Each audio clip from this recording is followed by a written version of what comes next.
Hello, my name is Anthony Williams, and I am one of the hosts of the Watchers in the Fourth Dimension podcast.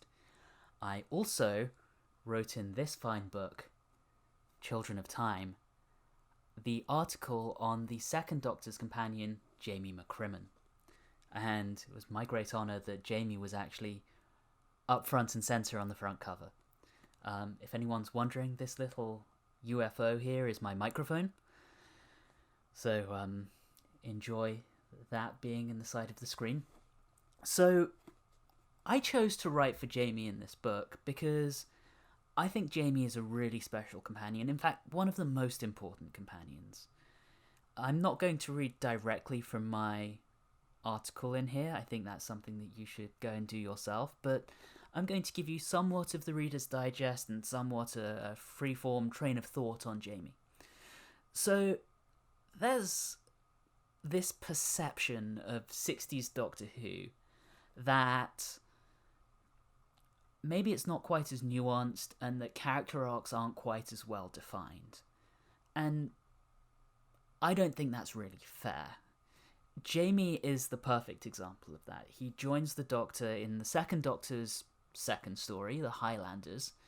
He's a 18th century character who gets thrust into this science fiction world.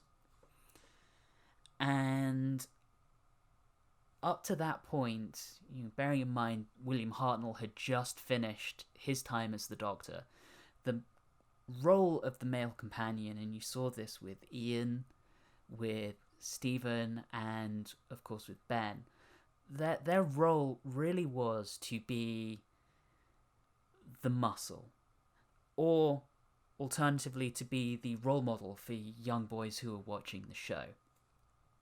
Jamie was still a role model, but he was far more than just the muscle. He had character development. He went from being this 18th century soldier to someone who was comfortable with helicopters and landing in the land of fiction, dealing with World War II, World War One even, not World War II. And more than that, while he was still a character that the Doctor mentored, which traditionally was what we saw the Doctor do with his female companions during the Hartnell era. You saw, obviously, Susan, then Vicky, then Katerina to some extent, and then Dodo. They were all mentored by the Doctor and taken under his wing.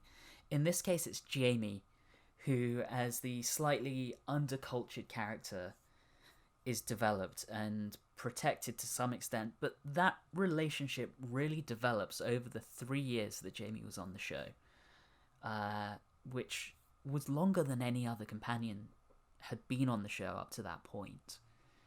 They obviously loved the dynamic between Patrick Troughton and Fraser Hines. And that relationship really developed and built to the point where there were times when the Doctor was fiercely protective of Jamie, and there were times when Jamie was fiercely protective of the Doctor. You look at the way Jamie stands up to Toberman in Tomb of the Cybermen as a perfect example. Or really stories like The Invasion, where Jamie is the one who is paired up with the Doctor while the female companion Zoe goes off with her new friend Isabel, and they get up to all sorts of trouble on their own. And you have that wonderful dynamic between the two male characters.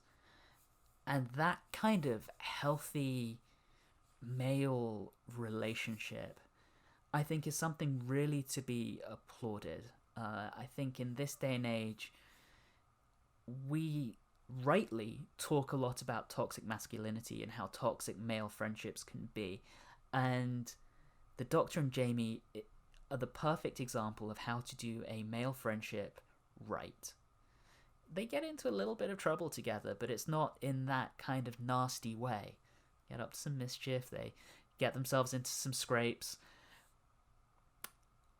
But it's a really wonderful friendship, and clearly the custodians of the show over time thought so as well. It's very telling that when they brought Patrick Troughton back in the Two Doctors in the mid-80s, they brought Jamie back as his sidekick and no one else. And bearing in mind, over the course of his time on the show, there were 4 other companions: Ben, Polly, Victoria, and Zoe. They could have brought any of those back, but they chose to make it the Second Doctor and Jamie.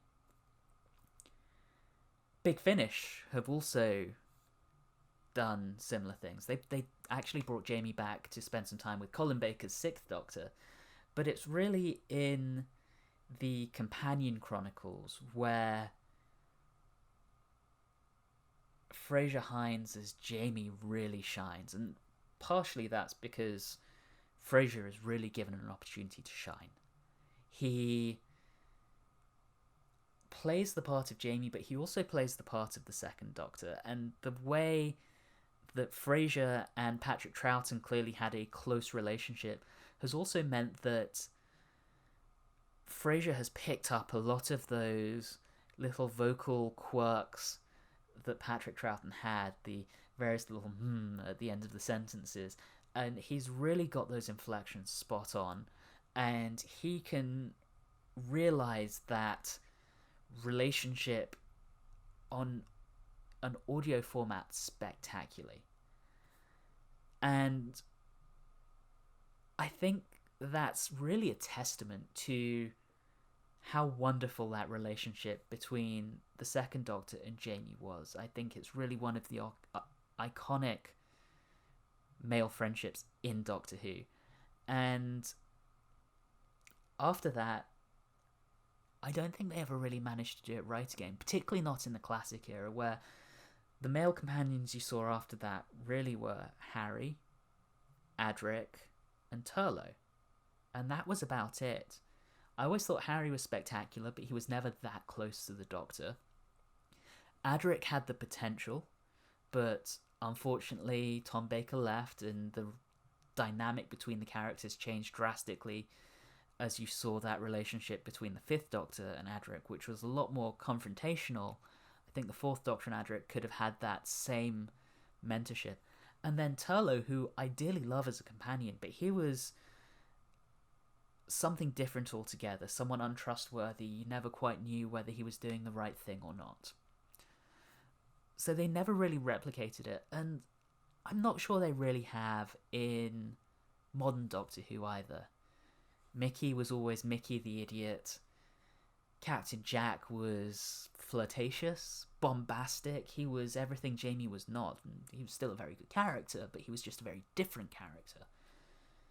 Rory, potentially, he could have been that, but equally he was really the side piece while Amy Pond was the main companion. And then, of course, Ryan and Graham, and I love Graham dearly. He reminds me of my own grandfather, but he's a lot older.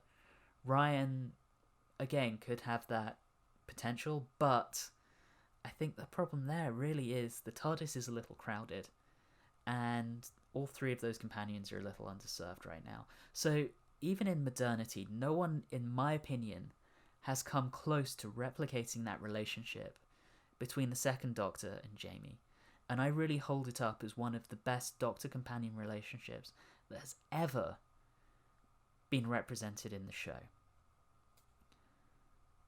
So, with that, thank you for listening to me rambling on, unscripted, for the last 9-ish minutes. It's been a pleasure.